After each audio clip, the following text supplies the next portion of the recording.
മൗറീഷ്യസിന്റെ ചരിത്രം തുടങ്ങുന്നത് ഒഴിഞ്ഞുകിടന്ന ഒരു ദ്വീപിൽ നിന്നാണ്. 16-ാം നൂറ്റാണ്ടിൽ പോർച്ചുഗീസുകാരാണ് ഈ ദ്വീപ് ആദ്യമായി കണ്ടെത്തുന്നത്.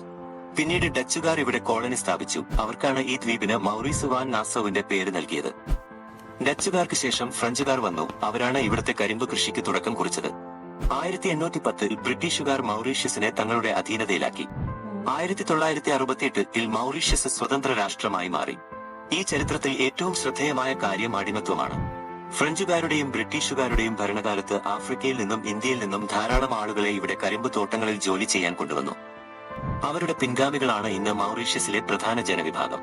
അതുകൊണ്ടുതന്നെ മൗറീഷ്യൻ സംസ്കാരം വിവിധ വർഗങ്ങളുടെയും സംസ്കാരങ്ങളുടെയും ഒരു മിശ്രിതമാണ്. ഭൂമിശാസ്ത്രപരമായി മൗറീഷ്യസ് ഒരു അഗ്നിപർവ്വത ദ്വീപാണ്. മനോഹരമായ ബീച്ചുകൾ, ലഗൂണുകൾ, പവിഴപ്പുറ്റുകൾ എന്നിവ ഇവിടെ ധാരാളമായുണ്ട്. ദ്വീപിന്റെ ഉൾഭാഗത്തേക്ക് പോകുമ്പോൾ പച്ചപ്പ് നിറഞ്ഞ കുന്നുകളും പീഠഭൂമികളും കാണാം. ടൂറിസ്റ്റുകളെ ആകർഷിക്കുന്ന പ്രധാന ഘടകങ്ങളിലൊന്നാണ് ഇവിടുത്തെ പ്രകൃതിയുടെ ഭംഗി. സെവൻ കളേർഡ് എർത്ത് പോലുള്ള അപൂർവ പ്രതിഭാസങ്ങളും ഇവിടെയുണ്ട്.